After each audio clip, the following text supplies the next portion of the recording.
My name is Philippe Lyons. I work with Oracle. I'm on the product management group for Oracle BI, Oracle DB, and all that.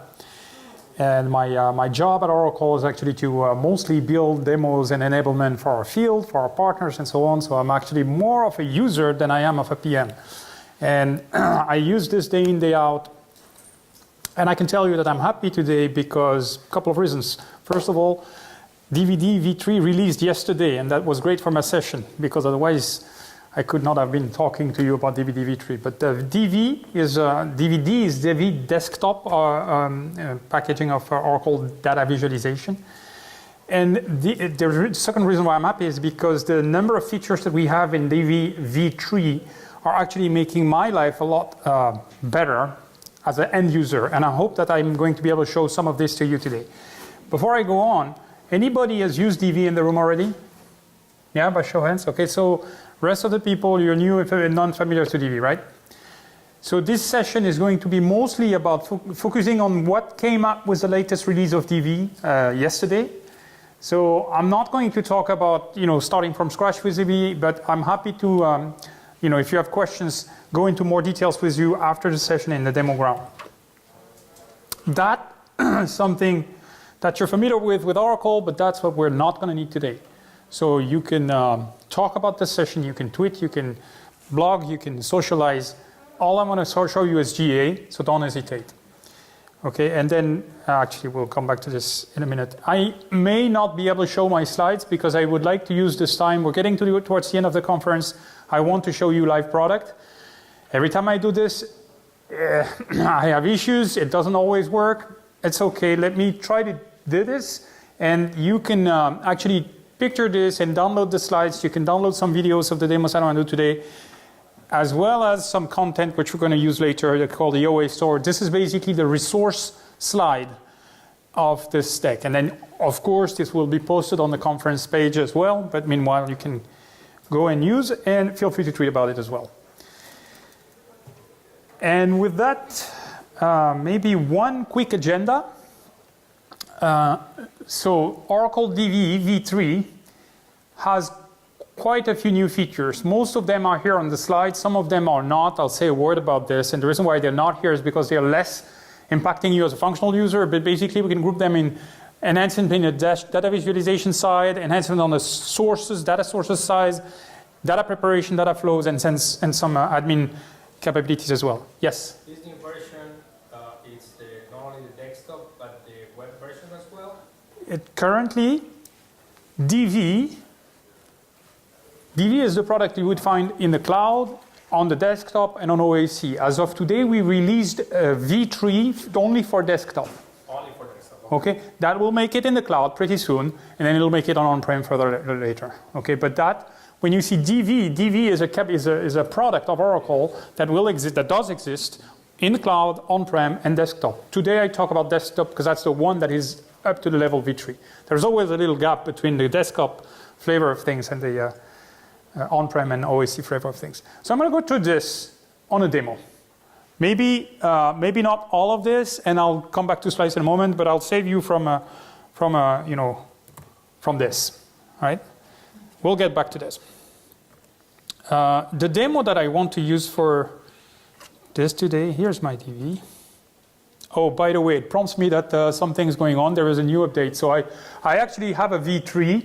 So it shouldn't say that to me, but I left it because if you're using DV, you're going to be prompted to upgrade. So you don't even need to get, it'll take you to the OTN site, and it'll do the upgrade for you automatically.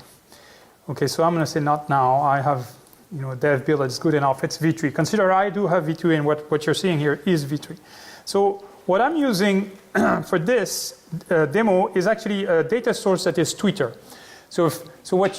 How would you see a data source? So I have already defined it. I'm skipping quite a few steps, but basically you see a list of columns that belong to your table that represent some Twitter data. And it's pretty standard Twitter API here with, maybe I should make this be a little bit central so you can see it better. Some attributes and some metrics and also a date. And you see it's kind of intuitive, right? Is it a retweet? What's the retweet user ID? Tweet counter, which is a calculation, so I've set it with an aggregation of some. and then latitude, longitude, ID, username, text, and so on. So why don't we quickly look at that, right? So if I come back to this, so the screen is smaller. Gotta watch that. See, I gotta do this. So you can see it at the bottom. Okay. First thing we want to do is create a visualization, know what we're talking about. And what data set are we looking at? We're looking at a data set that is just actually live tweets that have the hashtag Kscope17, 9,000. And it may not be all of them, but it's about a month of tweets that have this hashtag.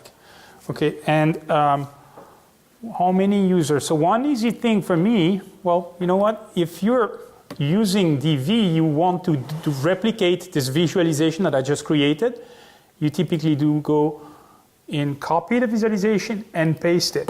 Well, V3, actually it's not a V3 feature, but I just want to highlight that Control-C, Control-V, and voila, that's a lot less clicks and a lot faster. And for me as an analyst, it's a lot better. Now I have two tiles that are the same, and that I want to have the number of users instead of the number of tweets. So, well, I could set an aggregation to my number of users here. I could go in my Prepare tab and set an aggregation, or I could simply create a calculation, right? Add a calculation, and let's say, well, I already created a calculation, so why don't I open it? Instead of creating it, edit this, and what we see here, if you can read, is count distinct user ID. Well, what if I don't know that syntax? I'm a business analyst. That's the role that I'm playing today. I'm a functional user. I'm not a technical user. And that's actually quite true. So count distinct is coming up here as an option. I could pick up any other formula that have this word. And then it says count is what you want. Count distinct of a column. Which column? Okay, which column? User ID. User. Oh, it prompts me with a list. So that's what you want. Yes. Okay, save. So now we have that calculation. We just built it. And I'm going to drag it. 1,500 tweets. You know what? I'm not sure this is live. Why don't I go back to the data source? Let me save that for a minute. That's the data set we're looking at. Let me go back to the data source itself. So that's the name of the data source. You can see it here, okay? And I'm just going to go back to my data sources. And in my data sources, so this is a database. I'm going to say, please, where is it? I don't know where it is. Let's sort for it. Tweet. That's the one right there. Edit that. So this is going to show me how it was built. It's a table, and here's some of the data. And within the definition of this data source, so now this UI, if you're using V2, you will find that quite a few changes have happened in this UI. The principle is the same, but the UI has been redefined. And then there is a little button that says Auto. So if you're not familiar with this is telling me, okay, you have defined a data source to a database. That database is defined in a connection. Okay, we call this whatever. So that's the name of the data source. Basically, it says I'm talking to a database. But I would like this to send queries to the database live every time I'm doing a query, or I would like to cache the data when it's small enough. No, I want this to be live. So I'm overriding what I had done, and now saving that data source. So what's going to happen now when I go back to my project is I'm hoping that the number of tweets that we're looking at, because it's a live feed, so let me go back to home. So that's what we had a minute ago, 3396 and 1534. I am hoping that this may have changed. See, it's changing, right? So if I refresh that data set, and if you guys tweet, we'll see this coming up, 34. So why don't we do this?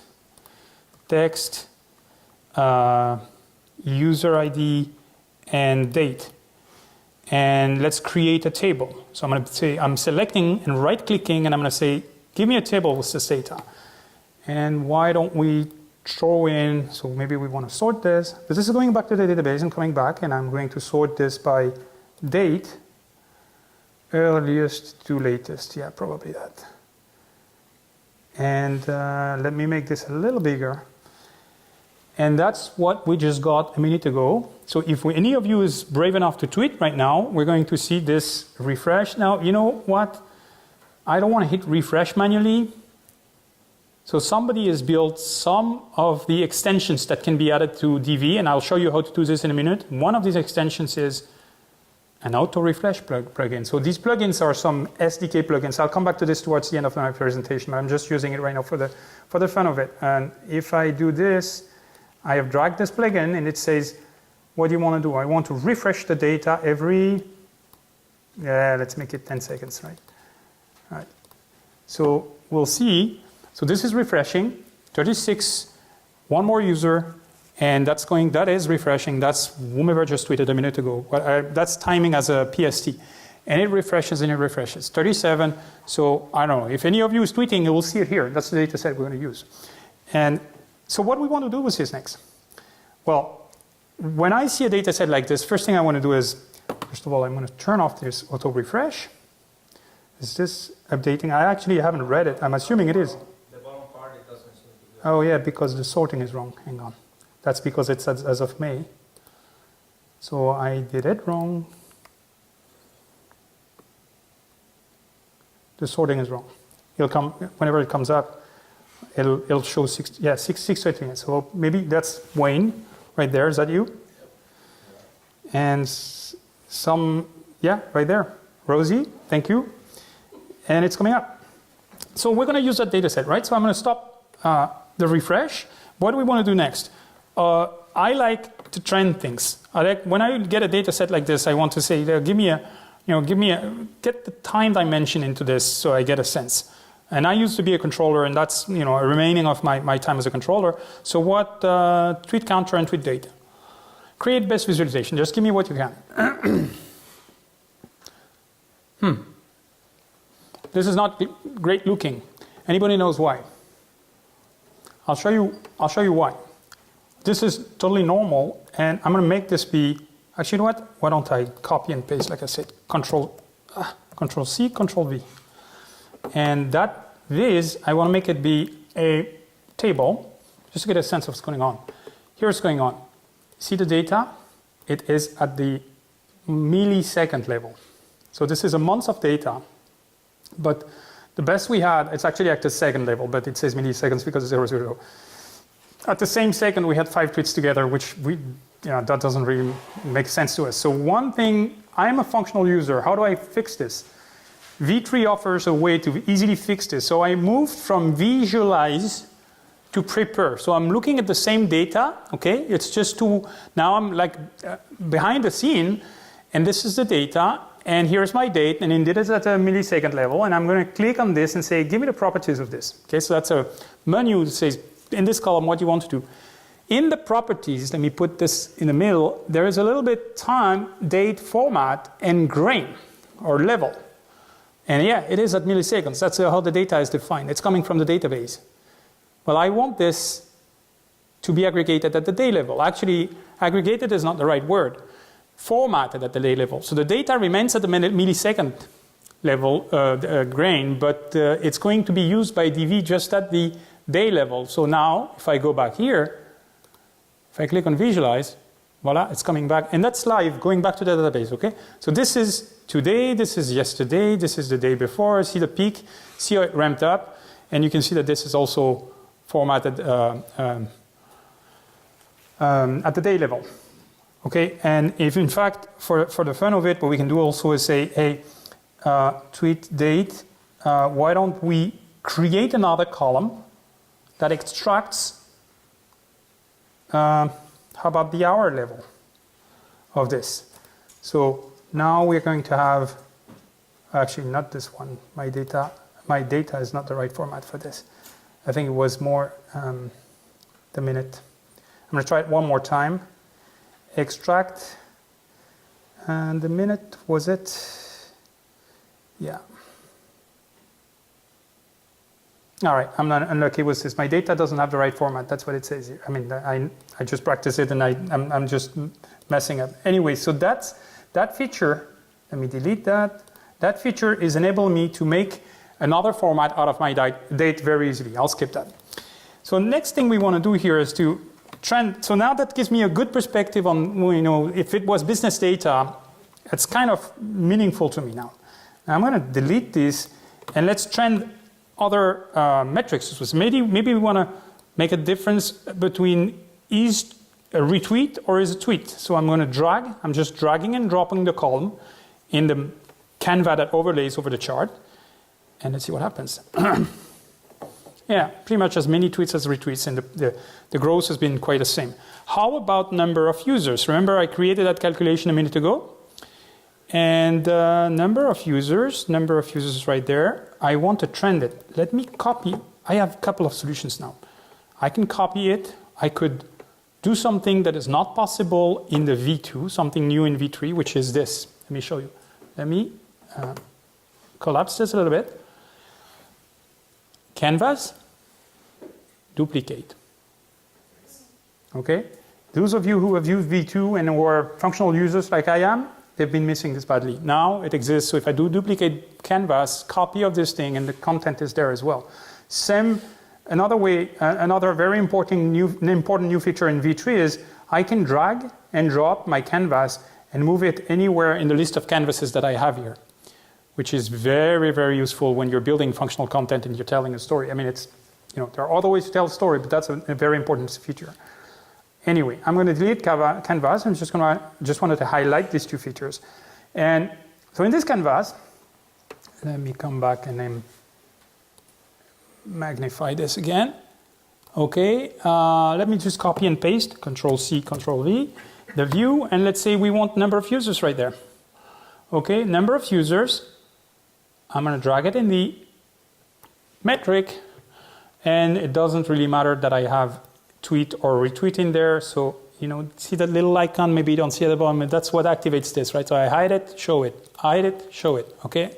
And that is what we call the grammar. It's another way to look at the overlay I was showing a minute ago. So now I have number of users. I don't really want a retweet or not as a color. And I'm just hiding this because the screen is so small that I want to have you see the chart and not the grammar. Okay, that's pretty similar to this. And what about one important metric that I'm interested in is number of followers that we've reached with all this tweets. So this is the number of people tweeting. This is the number of tweets that have gone. And this is live data. And, if I'm doing some analysis, I want to know what's the potential reach, what's the sum of the followers of these people. And I have that information. That's a profile information. But that information I have set as an average. Okay, if I have tweeted 20 tweets into this history, my number of followers has not changed so much. Okay, so it's an average of whatever it is. So that is an average aggregation that I have here. So if I do this here, I'm going to drag it. Actually, let me bring this back so that you can see what I'm doing exactly. Number of followers, and I'll bring it as a different metric. It's likely to be different scale. Aha.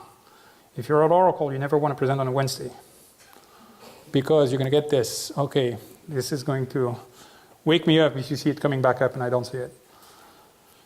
Well, that's my chart. So number of users and numbers of followers. Let me expand it so you guys see it better. Okay, I'm expanding it. I can't read it very well. Why don't we make this, I'm right-clicking here, why don't we make this a secondary axis? Okay, and maybe actually, why don't we make this be a bar? Okay, at least now I can read a bit better. Why don't we change color? Because yellow and yellow, not really great. So we have color somewhere here, and then we're going to change the assignment and pick something. So this is number of users. Let me make this be whatever, blue. Okay, say okay, voila. Did I say okay? Did I mess up? No. It should come. Okay, that's the blue line. So far, I hope you are with me that I'm not doing fancy stuff, and it's kind of, my kid could do it.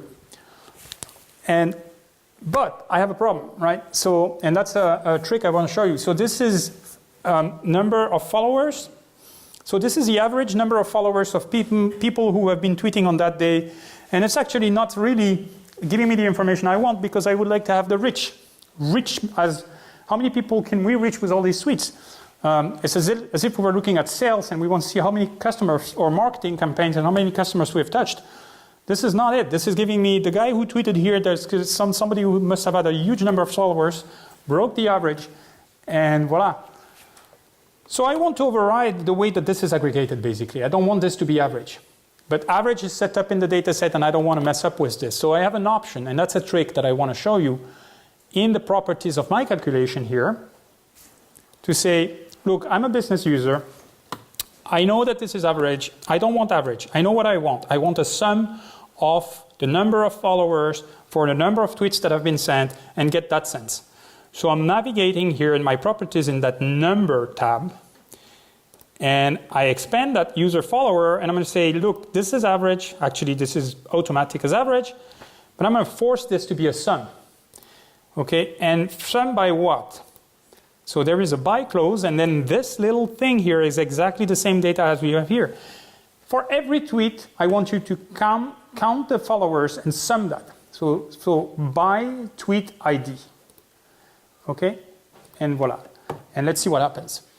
So I have taken that metric that was defined, and I have pictured it on a chart, and I've said, override whatever the aggregation that it is that you have as a default, and do exactly what I want, me as an end user. I'm supposed to know what I want, but I can do it very easily. And that by clause, you have seen me do no SQL here. And this is the reach. So on Saturday, what was it? Wednesday, Tuesday, on Monday, we had a potential reach of 3 million users. Today, it's a little less. That is a trick I wanted to show you. All right, let's move on. How about users? Right? How about we look at top users?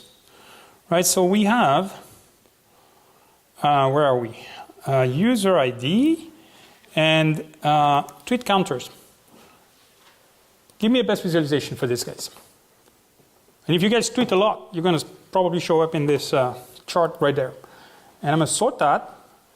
So here's the default chart. Sort by Twitter counter, high to low. Okay. We need to do a top something.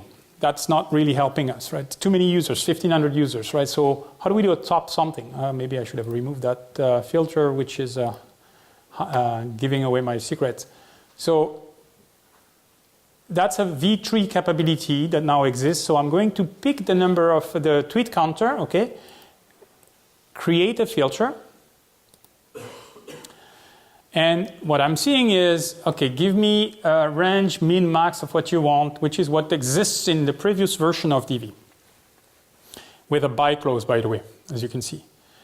Well, in V3, you now have the capability of saying, make this filter be a top, bottom, n. So what I did here, I just clicked on these three dots. Well, there are a bunch of options there. One of them is to say, well, the type of the filter is top, bottom, n. And what is this telling me is easily it, lets me do, I want a top 15 users, and let's see what we have here.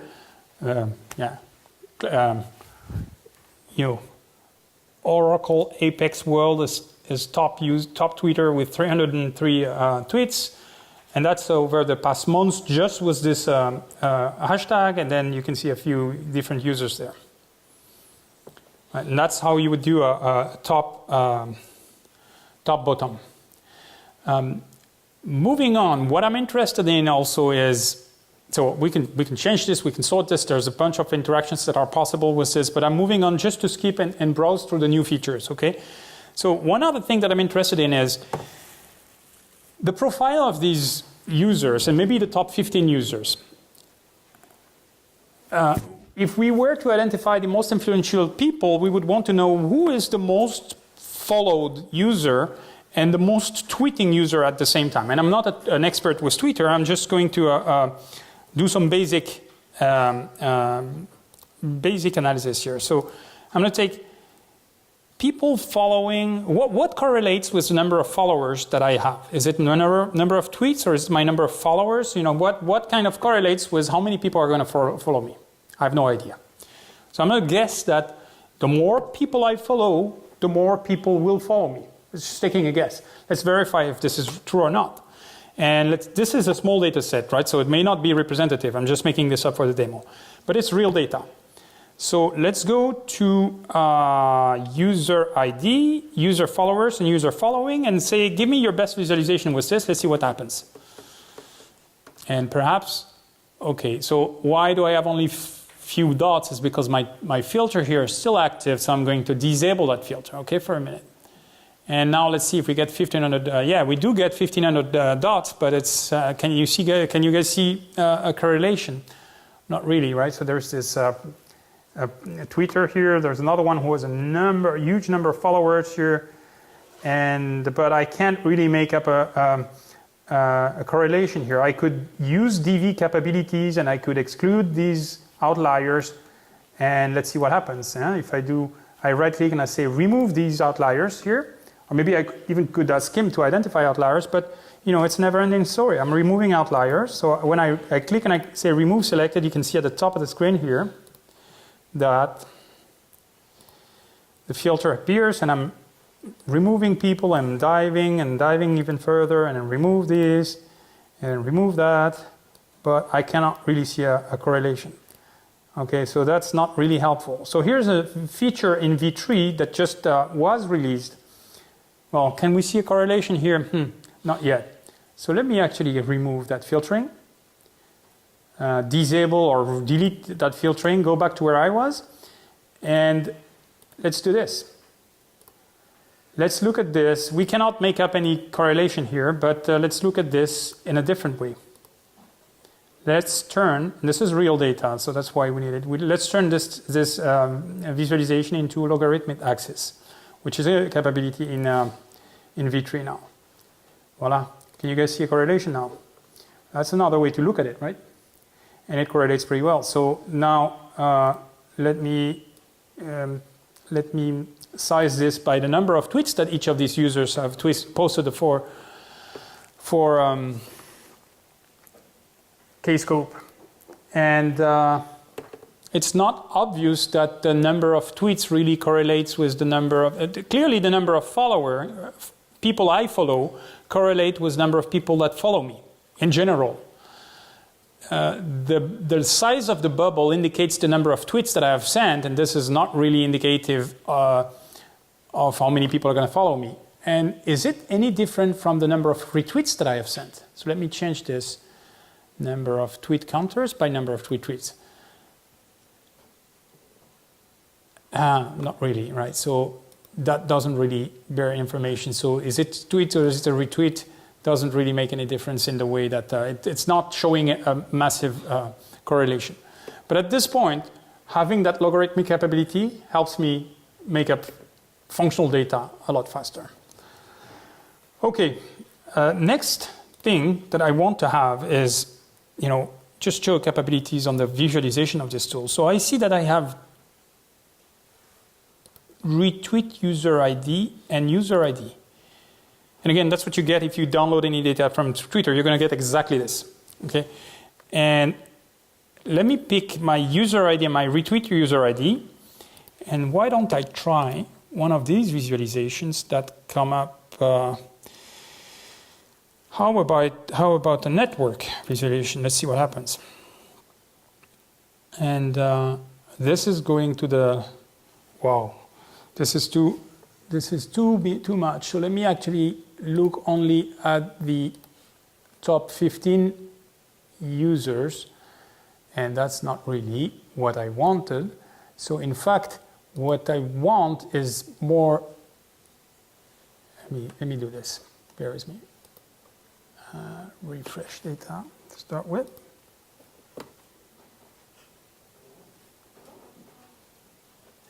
Okay, that's not exactly what I want. So let's filter on retweet user ID for a minute. Oh yeah. Okay. Why? Okay. Sorry, I lost my train of thought. Why is this not really what I want? I was expecting to see at least 5 or 15 different tweet user IDs, but what actually this filter is doing here, it's actually filtering of top 10 interactions in this case. So why? Top 10 by attributes in visual. So this is only 15 dots. That's not what I want. Let me actually filter on user ID names. So let's grab a few names from the previous visual that we had. Where was that? That's the visual, right? So about Odbc, Interrail, Kent, and Odtug. Okay. So let's filter. Actually, why don't we filter here? Let's say this, let's keep this. Sorry, too fast. RSkey, interrel.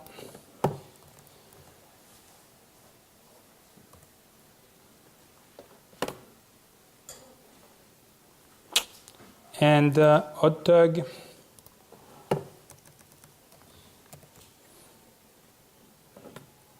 And let's see if there is Oracle Analytics maybe in there.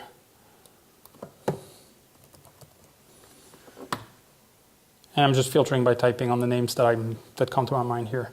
Do we have, yeah, here's Oracle Analytics.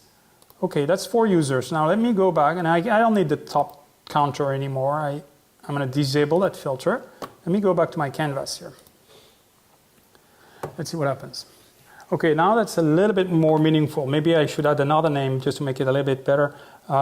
Anybody gives me a name here? I don't know, Kent, I think we said. Kent Graziano was among the top tweeters. Now, what is this showing me? This is a visualization where I could go in properties and say, show me the names, show the node labels, and here I see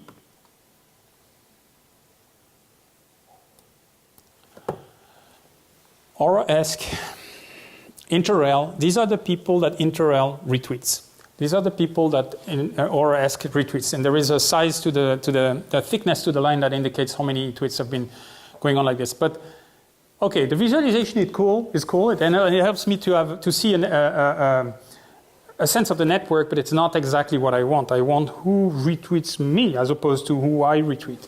And in order to be able to do this, what I need is to join this data, which has my user ID and who I retweet. I would like another set of this data and join it using my user ID and retweet ID. So I have a self-join. I can do this with DV. I can do this with DV in many ways. So we're not going to take it to the end, but I'll talk you to it. I can do it by bringing this data set once again in the query and adding some data. Add a data source. When I add the data source, I create a join. When I create a join, I can specify that I would like this new data source to be basically a copy of this one and join it on retweet ID. That's one way of doing it. Another way of doing it could be to use a feature that exists in DV that's called data flow. And a data flow, and I created one just for time's sake, is a little ETL, and the benefit of the data flow is that, so what do we want to do? Benefit of the data flow is that I can, sorry, the mouse here is just playing tricks.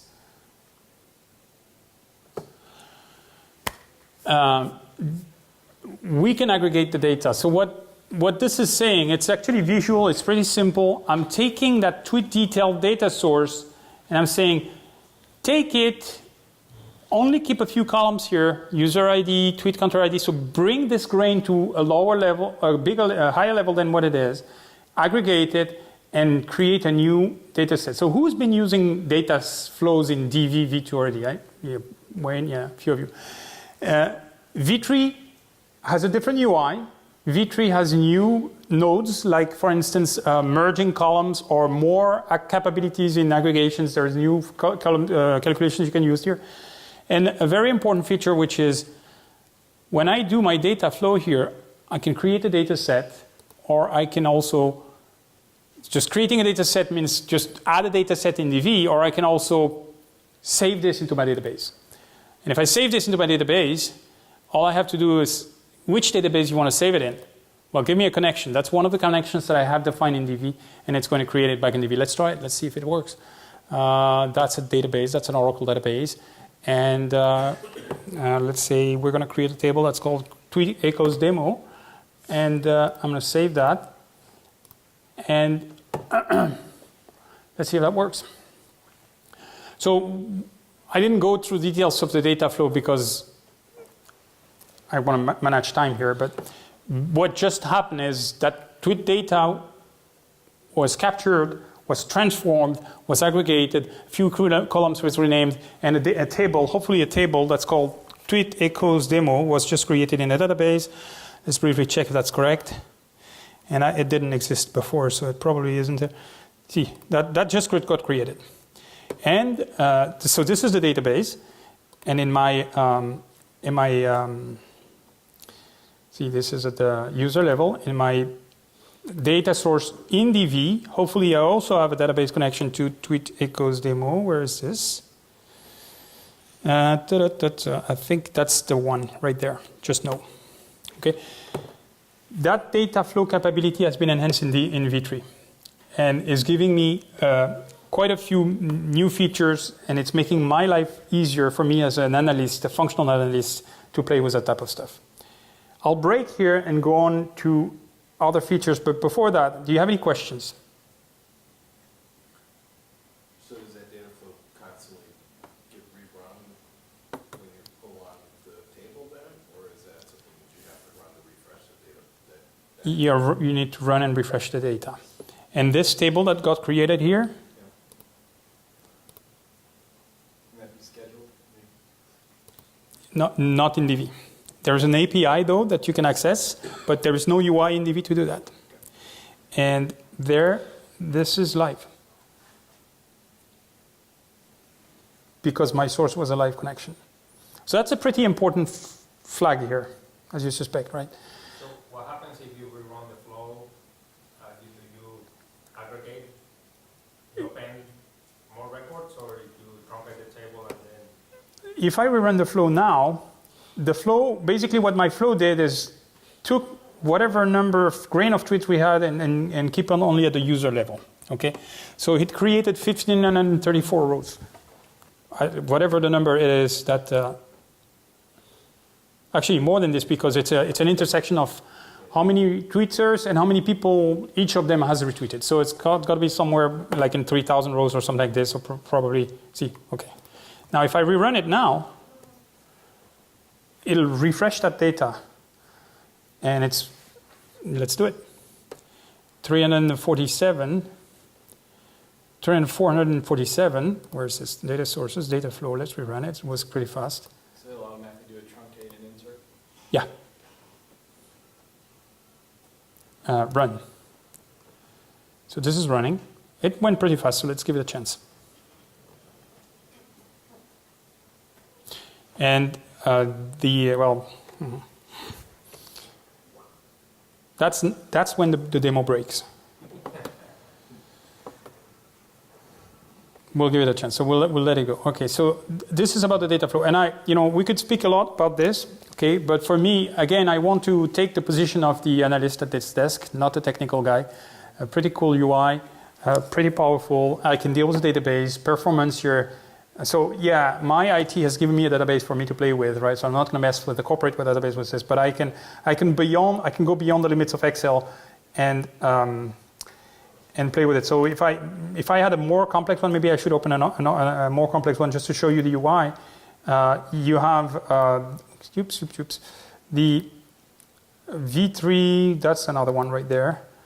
V3 gives me a lot more. See, this is a little bit more complex, and I can play with the UI. I have now a lot more control than I used to have in V2 with this thing.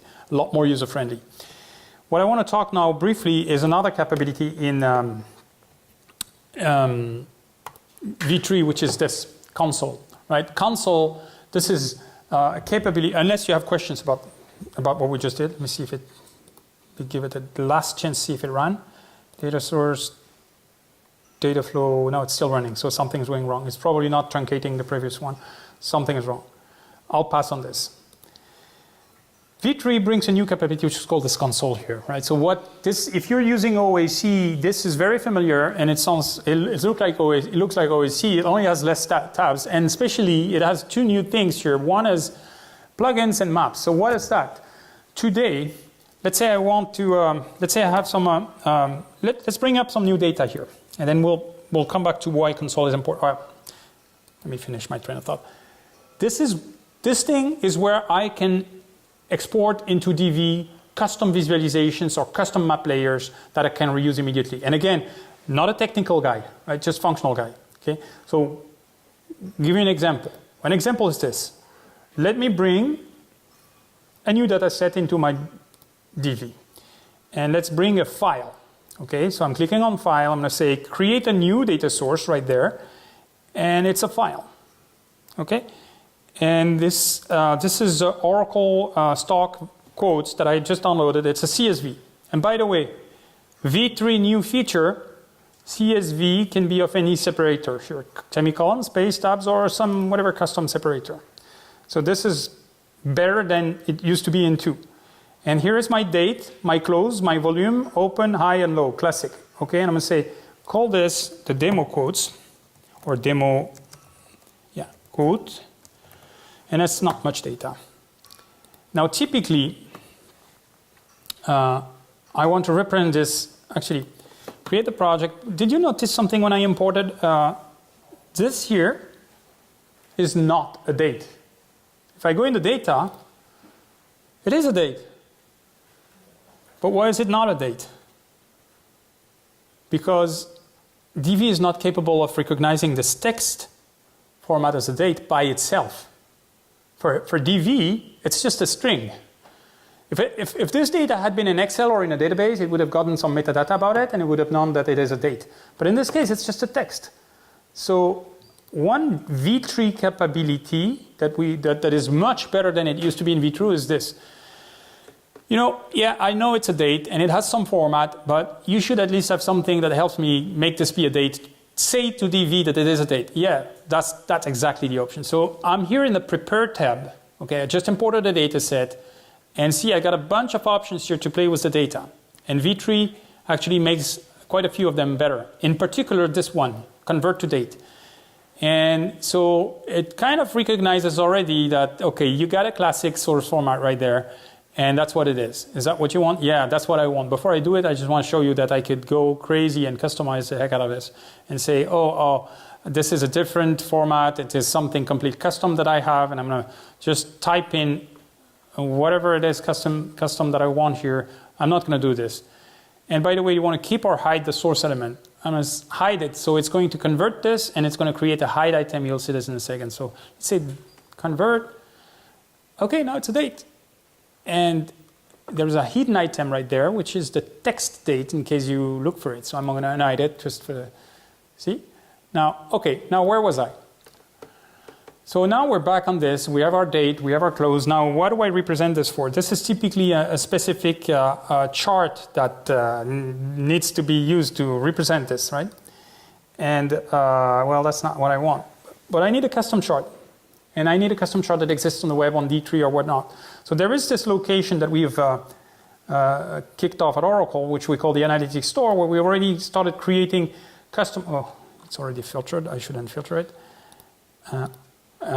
Where we have already posted a few custom visualization, but that's kind of stuff that you can build, that's kind of stuff that partners can provide you, and you can go there and get some stuff free. And we happen to have one, let me look for it, that's a candlestick. That's what I want, that's what I need for the specific visualization that I need for my data. I'm going to download this. This is free, and it's a very small download. Actually, I already downloaded it somewhere, right? It's right there, no candlestick. And that's 10K. Cancel that. And now I get back to my console. In my console, so suppose you're IT, you've provided me with a few custom visualizations that pertain to your business, your industry, or your users. And then I've just downloaded this, and I'm going to say, upload that. And where was I? Right there. Okay, here's my candlestick. And enable that. Voila, that's it.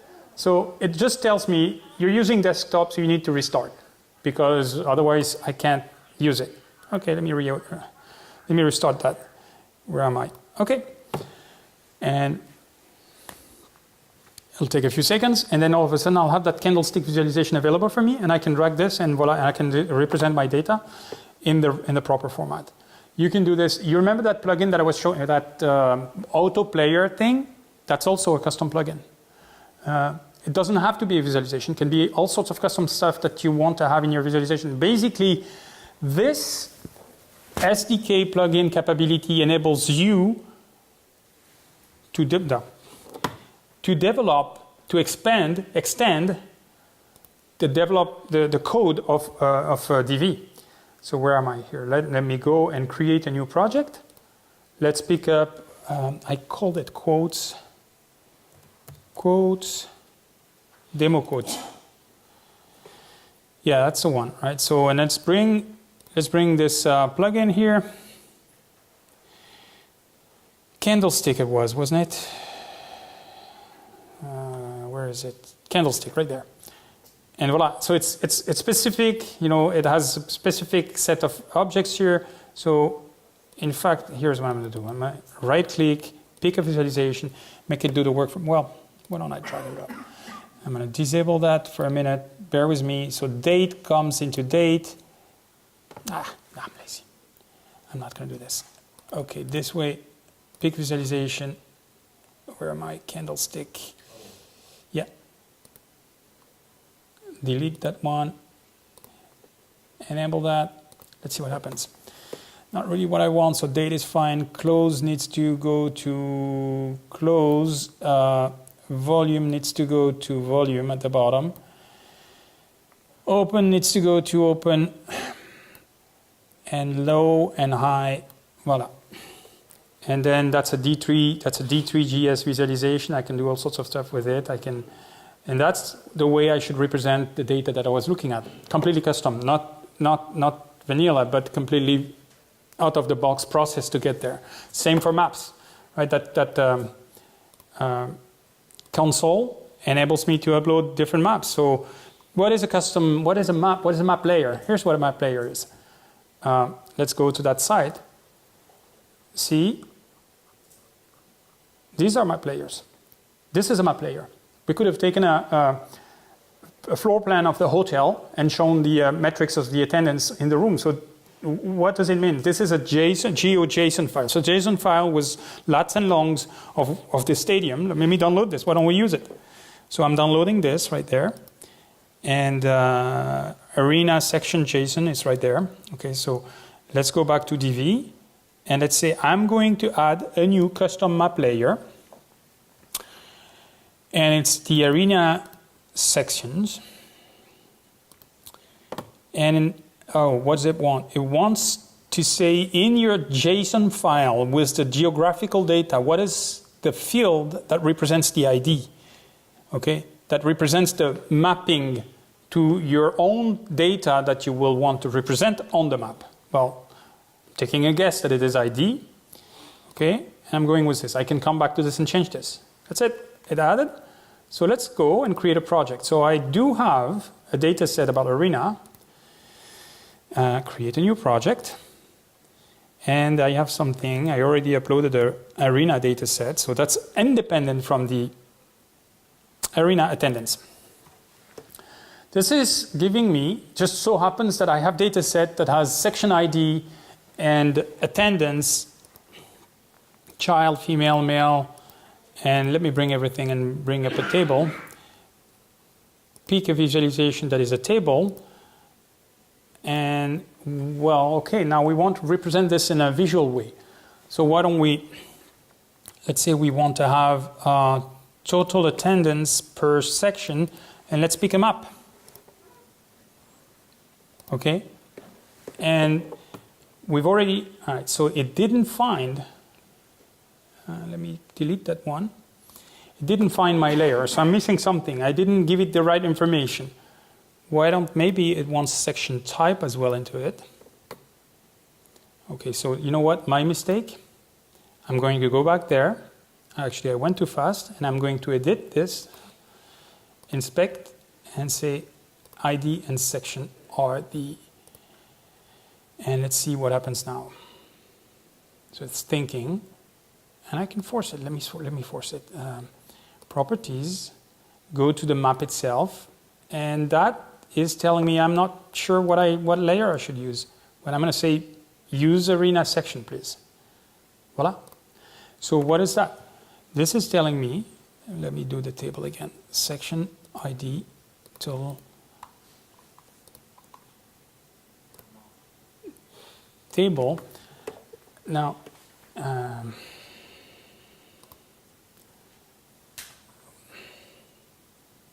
sure why. Something is Oh, ID. ID is what I'm missing here. Section ID. Okay. So this is the table we had a minute ago, and this is a representation on a map. And when I click on, or when I click on a row, it'll show me which section it is in the map, and I can do all sorts of calculations and use it just like any other visual. It took me 5 minutes to get from there. Now, how do you get some GeoJSONs? If you go on the web, if you're not familiar with this, it's pretty easy to define a GeoJSON of the location, of the geography, of whatever it is that you want to measure. And representing your data is as simple as this. And that feature will obviously make it to the cloud version of. How am I doing on time? 10 minutes, yeah. So that's pretty much it on the visualization version. Now, new features. I just want to briefly browse through the data sources because that's pretty important in V3 as well.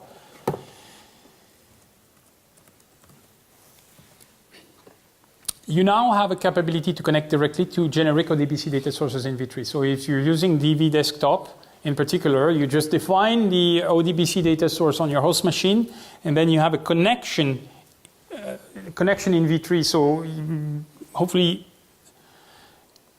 you define the connection using your Odbc, the DSN, the name of your Odbc connection you have defined on your machine, and voila. And then it becomes sourcing. You remember me showing that screen earlier on where I started from, in my case it was an Oracle database, but in this case in an Odbc, and I'm just picking whatever tables and columns that I want and do the visualization just the same. Same for GDBC here with the capability of building a connection using, well actually defining the driver on your host, building all Oracle DataVis connection to that GDBC, and then follow the flow, the exact same flow. OData protocol. So if you have a URL REST service that provides you with an OData protocol format, you can just, that's an example here. You can just use that REST point, username, password, and it'll present you with all the data sets that you have in OData there and let you build content there. That's pretty powerful. Oracle Docs, same as Google Docs. I have an Oracle Docs account. I'm defining an Oracle Docs connection in DVD, the URL, my username, and it presents me exactly like in Google Docs with all the documents that I have in Oracle Docs, Excel spreadsheets, CSV. So it's going to show me only the ones that it can read, and I can navigate my folder structure and build the same visualization. Anybody is interested in connecting DVD to your subject areas? That has changed in V3, has been enhanced in V3. For this, I'm going to show you a 2-minute movie because that's the simplest way, given the time that I have left. No, wrong one, yeah. Sorry.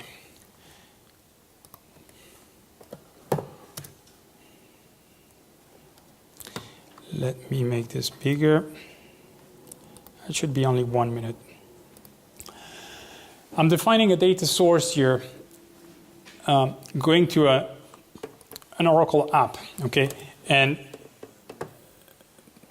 previous to this, I've already defined a connection to my BI server. In DV today, you define a connection, say, okay, here's my Oracle app, my Fusion app, or my BI server. You define that URL. That has not changed. It's exactly the same. And then you go and say, I want to create a data source. As I was just doing a minute ago. I want to create a data source, and that data source is used to the connection that I have defined. Okay, similar to the GDBC, similar to an Oracle database, except that in this case it's an Oracle app connection. And what you get in V3 now is this. The choice between selecting columns or selecting an analysis or selecting or entering a logical SQL. So what that is, let me start by the analysis first. So right there. If you have been using DVV2, you connected to your Oracle application and you had to pick an existing report in your Oracle application to become a source to your DV application, to your Oracle DV client. So you needed to have that defined. That's it. You had to stick by whatever existed. So I'm navigating here. I could have picked an application and used it as a source. That's what you can do today with V2. Or you could be brave enough to enter some logical sequel. But the real new thing in V3 is that now you have the ability to select column. What does that mean is these are subject areas, OBIE subject areas from Fusion or from an EBI server. And I'm an end user, and I am interested in doing my own analysis out of some columns that I'm familiar with dashboards or answers. And these are several subject areas that I have access to. And I'm going to click on it and go ahead. And here's my sample cell subject area. I'm going to pick a few facts so I can expand, pick a few columns that I want to do analysis on this. Maybe I drag a full folder, products. Maybe I pick a few time columns. Voila. And I can filter it. When I filter, I can also pick columns from a drop-down just the same way. That's it. And then I have defined a data source that is just like any other data source in DV that I can use for doing any analysis of any kind. I can join two data sources together. So these are data sources based on subject areas. So far in V2, you cannot join these together. You can join this together in V3. You can join this with anything else. Yes? What version can you connect with? What is the latest OBIE version that you connect with? For sure, 11.119. If your question is 11.117, then is that your question? Yes. Then my suggested answer is for 11.117, this. Okay, so that's V3. I think we're in 1.16. It's okay, that will work. Okay, slightly different. Okay, all right. I'm getting to the end of it. The last thing I want to mention is, so we've been through this. We've seen all the columns, all this. This slide, if you look at the slides, you will recognize the stuff that we've demoed. The very last thing is this. You will see, if you use DVV3, you will see that option. When you go on a project, you can export, you can do lots of stuff, and you can publish to cloud, which basically means that you can export that to cloud. That will only work with the next drop of OAC, which is around open world. But it does what it's saying it will do. So you don't have to export. It'll just post this thing to the cloud right away. And then from the cloud, you can do, all of you guys can access it. Do you have any questions? Yes? When the OBI subject areas on-prem and OAC? Yeah. Or VIX, or Yeah. just all of the above? On-prem and OAC, not VIX. Okay, that was the guess for the translation. Yeah. All right. We're ahead by 2 minutes. Thank you for your patience. Thank you, guys. Bye-bye.